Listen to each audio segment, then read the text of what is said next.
Thank you so much for joining us today. We are very happy to welcome Dr. Adel Iskander, who is visiting from the United States. It's been 3 years since the revolution, and it's been almost a year since the book has been out. And we're very happy that Dr. Iskander is here with us to discuss the book.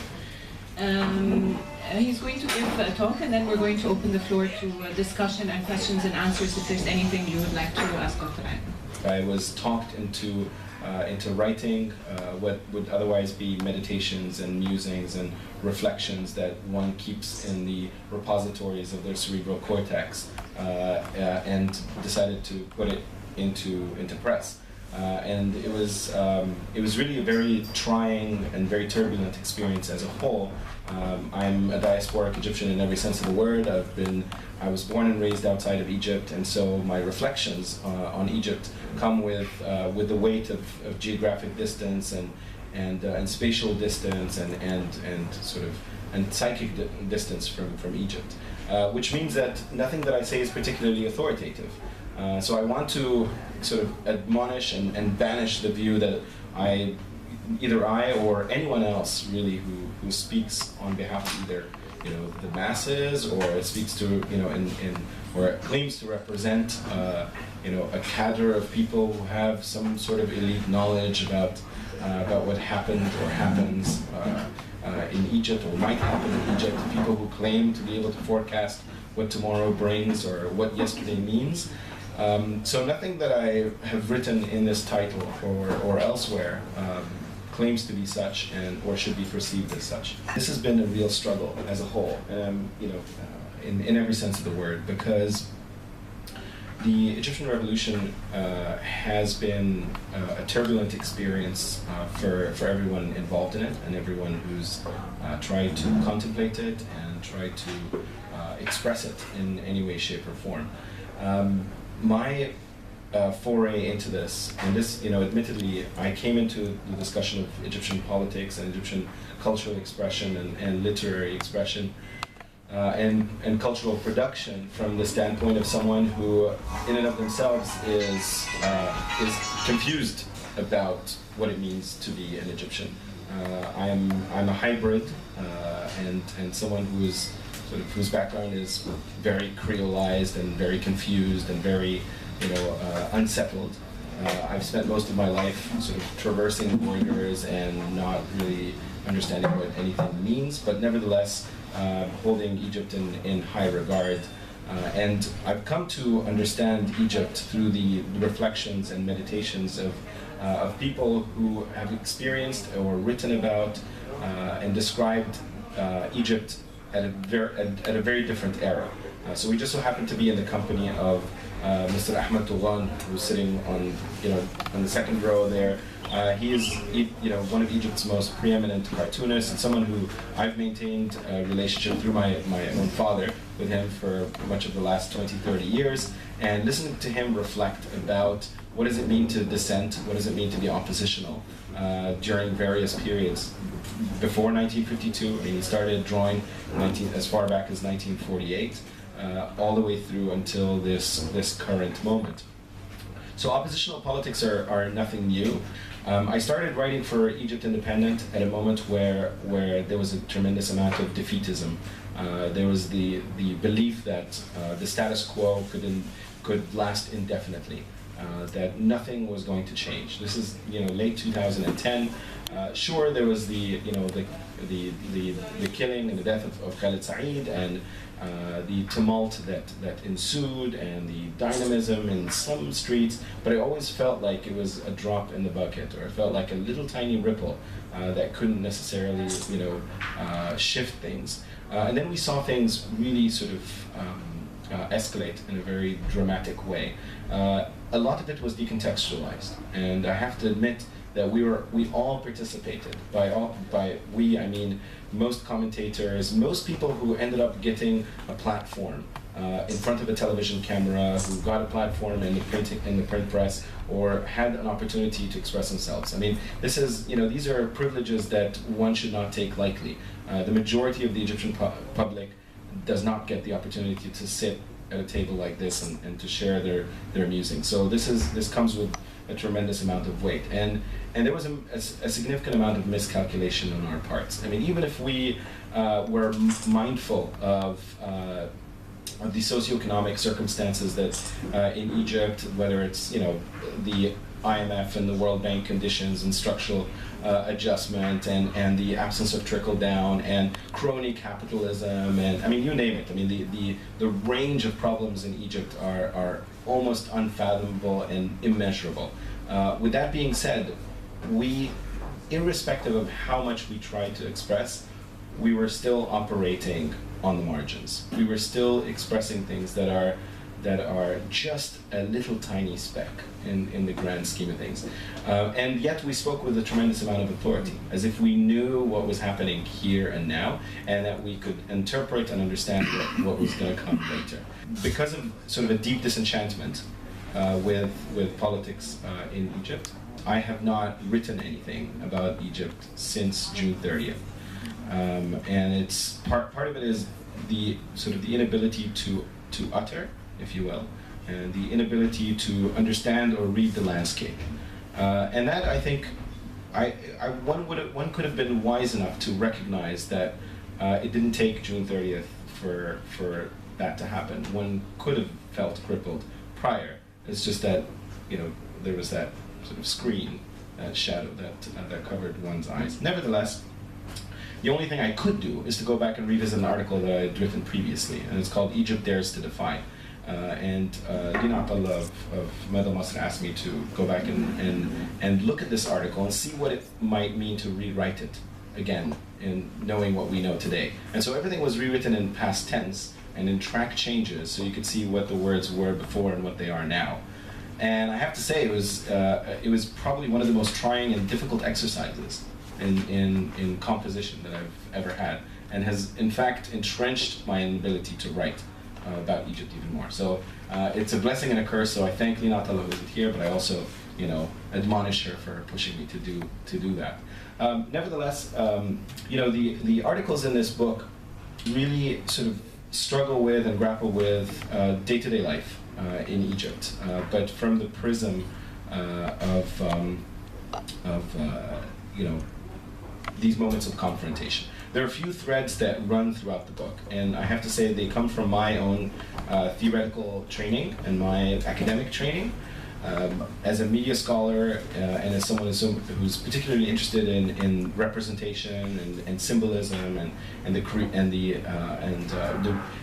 the difference between reality and mythology, I became very interested in the way in which governance in Egypt became fictionalized, became very performative. Everything from the elections of the parliamentary elections of 2010, which looked like a really fantastic show that everybody was, participating in, and of course there were always these strange experiences that happened on the sidelines or on the fringes. These moments of distraction, the existence of what Jean Baudrillard would call the simulacra, which are basically the fictionalized mirror of reality. And so I became very interested in this notion of the simulacra. I'm going to take a quick moment to kind of describe this to you.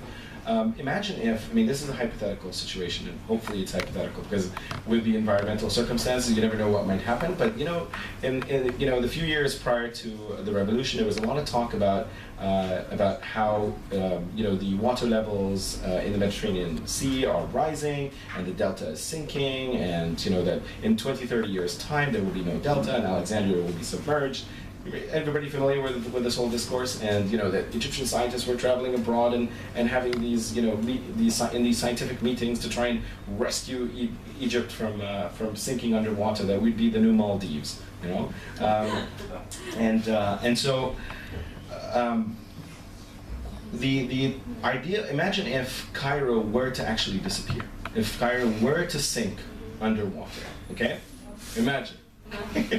Aside from the occasional rainfall that turns into a flood in Egypt, but in that if that were to happen, the only thing that would exist, the only thing that would remain of Egypt are the the former inhabitants' memories of this city, all that it was. You know, the smells, the scents, the sights, the architecture, the streets. You know, your favorite food, Abu Tariq, مش عارف إيه, like all these things are very immediate and very experiential. But what if you try to map the city? You know, I mean, if you go look through the Ottoman archives or the British archives or the Egyptian archives of cities and topography, you can tell what the city looked like before, and these grids and maps. So you could technically recreate Cairo. If you were to rebuild the city, what would it be like? What would people's understanding of it be? Okay, what would its cultural nuances look like? And if there was never even a Cairo to begin with, that it existed solely in our imagination, and there was a blueprint drawn of this fictional place and was created elsewhere, so that we could live that memory. This is the basis of the notion of simulacra. The first is a simulation. Simulation is you have something that actually exists, a realized, tangible, experiential space that can be recreated elsewhere. And then the simulacra is the total imaginary that has been created somewhere else and can be experienced. My understanding of Egyptian politics, or the way in which I've perceived and looked at Egyptian politics comes from this notion of the simulacra, that basically everything that we know thus far is imaginary. And I know this is a very sort of tough pill to swallow, because yes, there are people who have come out into the streets, they've faced tear gas, they've faced rubber bullets, they've faced live ammunition. These are real experiences. But nevertheless, in the grand scheme of things, what prevails is the power of the symbol. And then the power of the symbol either lives on or becomes desecrated and relegated to this space of residual memory.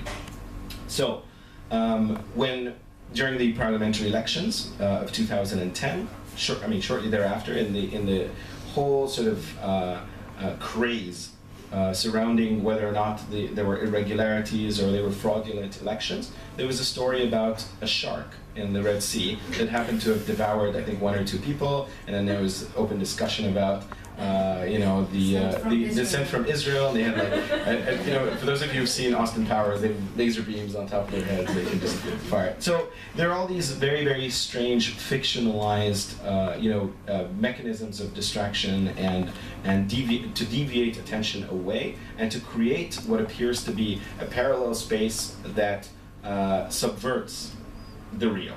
And the subversion of the real is the fundamental sort of notion that I'm making the case for here. And we see the subversion of the real happen on a very frequent basis. That doesn't mean that people, it's not a game of numerical sort of advantage. I mean, one cannot make the case that a significant proportion of the people, agreed or felt that the story about the shark is particularly reliable. Of course not. I mean, the majority of people thought it was a total sham and a ridiculous idea, but you'll hear about it being said and repeated and regurgitated and ruminated over. And then of course you fast forward, and today we have our own sort of, very contemporary examples of the creation of, so the cure for hepatitis C and HIV and all that stuff, all in conjunction with a massive shipment of actual medication, pharmaceutical medication arriving to Egypt that is meant to be a treatment for hepatitis C. So the existence of the fictionalized or the mythologized and the real is part and parcel of how politics work. But the real problem here is how far one can go in advocating this fictionalized space. Now, we all live a fictionalized lifestyle. I mean, I'm sorry if this seems a little bit brash, but we live in a bubble. I mean, all of us live in a bubble. We've come a long way in recognizing that this bubble surrounds us, but there's a continuous sort of negotiation of what exists outside of the bubble and how to go back into and out of the bubble. And this is one of the things that really perturbed me before the revolution began. So and this is not an admonishment of people with means or anything of that sort. I don't mean to offend people in that regard, but I became increasingly disenchanted with the life of the haciendas and the marinas and what have you, and sort of the race to the top, and the enshrinement of status, and the need to acquire more, and the need to maintain distance from Egypt's elite, so they immediately start migrating to their sort of neoliberal spaces of security, and whether it's again, if you live in Tagama Khamis, for all intents and purposes, good for you. You've got you've got a front yard and a backyard and a dog and a couple of birds. Okay, that's great. Alfa Mabruk, Alfa Mabruk, and hook me up, invite me to dinner. But in the grand scheme of things, you will recall that there was in the run-up to the revolution, there was when you saw people in the street who were asking for help and assistance, which had become an extremely palpable and very visible condition in Egypt, that most people would roll up their windows. They had stopped donating. The social contract in Egypt had been severed at some point during the 30 years of the Mubarak government, and nobody felt obligated to assist, to provide, to be present, to be active, to be engaged in the lives of the masses. And the masses continued to grow and continued to be disadvantaged and marginalized. And so, in doing that, we've perpetuated the problem, and we've made the status quo at the time completely untenable. And unfortunately, right now, I think the experience of the last 3 years has been so jarring and so problematic for Egypt's elite that they're basically migrating back into their spaces of comfort and predictability and tranquility, without necessarily having to deal with these problems anymore. The Egyptian government had foregone its desire and its intent to support the masses during the late Mubarak era, and the social contract was severed between the state and the people, and it was someone else's responsibility to provide, and nobody else has provided. And that's part of the reason why Egypt remains at the cusp of something, and has been at the cusp of something for a large part of the past 3 years, because no one is prepared to take that extremely, unpopular among the elite decision to begin restructuring not only the institutions, but restructuring the relationship between state and public, and between members of Egyptian society. I became disenchanted with the Egyptian revolution, and it's not the same level of it's not the same kind of disenchantment that drives people away from the revolution or says that this revolution is problematic. I mean, the revolution has its problems, but perhaps it's no longer viable or useful to refer to the revolution in the singular. Perhaps it's no longer useful to perceive the revolution as a thing that can be sort of touched and thought of and contemplated and supported and nursed and sort of pushed along and put to bed and awoken. I mean, it's almost like people have an organic relationship with the revolution, but the revolution is much more complicated than that. Revolution is bereft with diversity and pluralism. This revolution cannot be spoken for or about by any single organization, any single individual. Yes, there are those who have taken credit, and there are those who have lost credit along the way for the quote-unquote revolution. But this is a function of the fact that we have been so hasty in identifying what this revolution was. You will recall that 18 days after the toppling of Mubarak, we immediately had television programs where individuals who up until that point had been completely unknown to the general public at large were speaking on behalf of the revolution. Now, this is it's an idealized situation. It's great. I mean, I'm happy to see young, energetic, smart,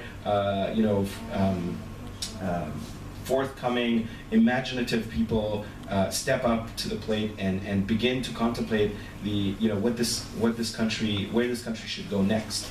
But at the same time, it also put these individuals and these collectives in a very peculiar and precarious situation where they have to speak for the first time on behalf of, or to the effect of, whereby they have to explain why Egypt wasn't going so well and how to solve Egypt's problems. Well, I mean, if state bureaucrats and professionals, with years of experience don't have the magic bullets, then how can you expect young people to do so? So I felt like it was a little bit of a sleight of hand, whereby, oh, okay, you want the platform? You want to be on stage? Please, by all means, step up to the plate and get bashed and banished like everyone else before you.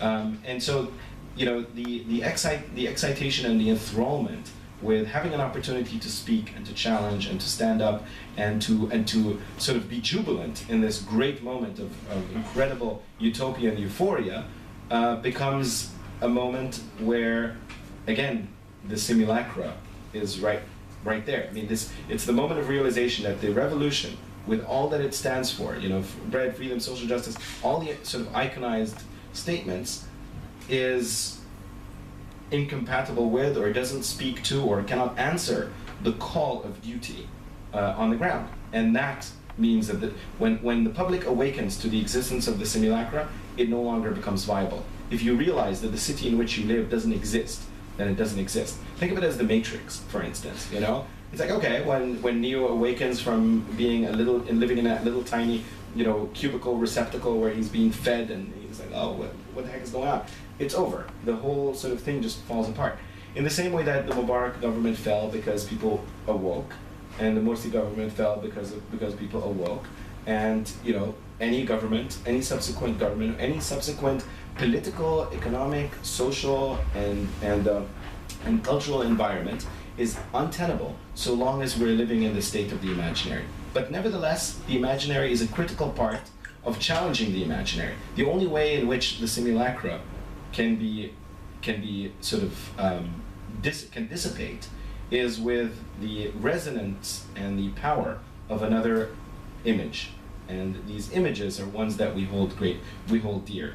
And some of these images we occasionally feel, are no longer viable, or they're exhausted images. So take, for instance, the iconic power of Khaled Said, and what the idea of Khaled Said was able to do in mobilizing people and activating them and bringing them out to the streets, or Mina Daniel, or Sheikh Ahmed Affat, or anybody else. I mean, these individuals who've lost their lives, or these individuals who've made great sacrifices, or people who, or even ideas. I mean, idealized notions.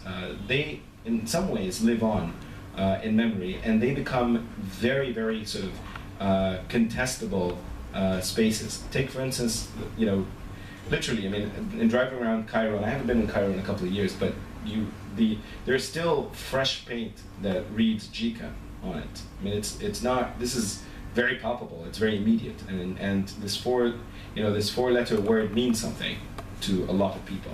And the same thing goes with the two letters Sisi, whether it's followed by a complement, or in more cases than not, far less complimentary things, but they exist in public space. And because they exist in public space, they have symbolic value.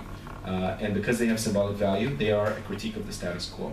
So the status quo is maybe popular today, but it may not be popular tomorrow. And that, I think, is very critical. Part of the reason why the revolution is struggling, it's unfinished, but that doesn't necessarily mean it's dead. I refuse to, and this is not out of romanticism for the revolution or anything of the sort. I mean, the revolution doesn't have a birth date. I mean, even though we give it January 24, it doesn't have a birth date. It might have been born in Tel al-Amarna, for instance, when Akhenaton decided that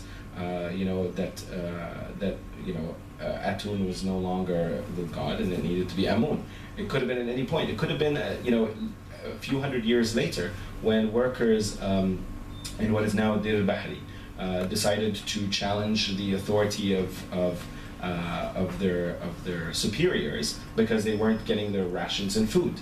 It may be in 1919. I mean, it may be experiences that we've memorialized, and it may be experiences that we've never memorialized. So there is no starting point to the revolution, in my personal opinion. The revolution is a constant state of contestation between publics and authority, with the hope of creating a more equitable, more pluralistic, more livable lifestyle. And so you may be defeated, you may feel defeated today, you may feel jubilant tomorrow, and the ebbs and flows and the sort of the roller coaster ride is part and parcel of it. Maybe the roller coaster ride was, one of those like super steep ones in the last 3 years, where it's like, you're convulsing literally with the intensity of it and the immensity of the experience. But I think nevertheless the revolution sort of continues not in the singular, but rather in the plural. The revolutions that exist really essentially everywhere. They exist in every circle, in every institution, in every place, but to varying degrees of intensity. Sometimes they are embedded in the psyche of individuals. Sometimes they exist in a single memo that's traveling through, through a single court or in the judiciary. Maybe they exist in the media when a young person who's responsible for producing a show says, no, actually we can't run this, or we can run that, or slips in, a statement into the newscast that would otherwise be deemed problematic. I mean, this is really where revolutions typically live. And you only have to go back and think of what it must have been like before 1952, before 1919, before these sort of moments of incredible rapture, and what it would have been like to express and to utter and to contest and to challenge. So the revolutions live on in that regard. It strikes me as a possibility to think of the revolution as a psychological state, whereby we are both, in our own psyche, we have both revolutionaries. We're both revolutionaries and counter-revolutionaries. We're all revolutionaries and counter-revolutionaries in every sense of the word. There isn't a single person in Egypt today. Okay, this is kind of an overstatement. We're trained in academia not to say these things. Okay. No totalizing statements. Let me backtrack. There are very few people in Egypt today who have not committed themselves, at least psychologically, to the idea of revolution. Whatever that revolution happens to represent to them. For them, maybe the revolution is, bread, freedom, social justice, whatever the principles were for January 25th. Maybe the revolution for them is bringing down the Morsi government and the rule of Sharia or whatever else. I mean, however they choose to contemplate it. Perhaps for them the revolution is challenging the Supreme Council for the Armed Forces. Perhaps for them the revolution it could mean anything. Today, by miraculous intervention or divine intervention, if you will, and as someone who's not necessarily keen on using the term divinity in public expression, but I can't find any really sort of functional, realistic way of understanding it. It has to be divine, because it doesn't make any sense at all. Today, we have those people who supported wholeheartedly the Mubarak government all the way through, especially during the 18 days and shortly thereafter. Today, they believe they are revolutionaries. And that, I think, is a fascinating turn of events in 3 years. In almost every revolution, whether it's the Russian Revolution or French Revolution or most revolutionary movements, the counter-revolution recognizes its attachment to the historic moment that, the starting point, where this came from, before the moment of rapture. And that becomes the front line from which they sort of deploy their critique of this transformation. And it's in their best interest to say this revolution has not worked for the following reasons, or that this revolution doesn't represent what people claim that it represents for the following reasons. But they come at it from that position of deep sort of commitment to the principles and the institutions that they are part of. Unfortunately, in Egypt, we have a completely different circumstance. We have the counter-revolution essentially camouflaging itself as revolution, and the revolutionaries themselves also becoming fragmented in their own psyche when recognizing that at some point they had to participate in some cases, with the counter-revolutionaries so that another wave of the revolution continues, and vice versa. Even the Muslim Brotherhood, supporters of the Muslim Brotherhood, who, again, we hear this stated with such frequency that it's almost tired and very difficult to really interpret. But let's say the Muslim Brotherhood were latecomers to the January 25th revolution. They may not have been there at the outset. They're an institution committed to reform rather than revolutionary change. And they show up on January 28th or a few days later, and then they fill the squares and things happen, and the story unfolds as we come to comprehend it. And then at this point, the Muslim Brotherhood believe that they are literally the front line of the revolution. They believe that they are the only ones standing up against the current government, and so whatever revolutionary stripes they didn't acquire back in the January 25th revolution, they believe they're acquiring now. That they have those credentials that they've lost back then. So basically, who in Egypt isn't a revolutionary? I mean, I really don't know who isn't a revolutionary anymore, but who in their own mind doesn't believe that they are a revolutionary? And at the same time, they are counter-revolutionary because they believe that the revolutionary credentials of the other are either problematic or inauthentic or don't represent the greater will of society at large, or that it's not majoritarian, or that they're not based in principles that speak to the revolution at large. In some cases, so for instance, for the Muslim Brotherhood, perhaps the revolution represents the Islamicization of society and the judiciary and the media and various other institutions of the state. That may be a revolutionary principle. For the non-Islamist, quote unquote, self-ascribed, self-attributed revolutionaries, it may be something completely different. So, by and large, we have to struggle as individuals before we even start talking about collectives and building institutions and coming together and having parties and challenging for authority and figuring out how we can have a parliamentary majority or who represents what and what principles. I mean, this is a very deep psychic struggle on the part of ourselves as individuals to come to terms with whether or not we are revolutionaries and what does it mean to be revolutionaries today. And this may take a long time. I mean, we've grown so accustomed to the highly expedient nature of things. We're like, oh yeah, we need to get rid of a president in about a year, so let's get on with it, okay? Or we're used to basically undermining authority the moment it happens. If it's the discussion of the Constitution and that beautiful sort of billboard poster with an image of all Egyptians in the background, but they all are clip art or images taken from elsewhere. I mean, the incredible instantaneity of critique, it happens at the drop of a hat.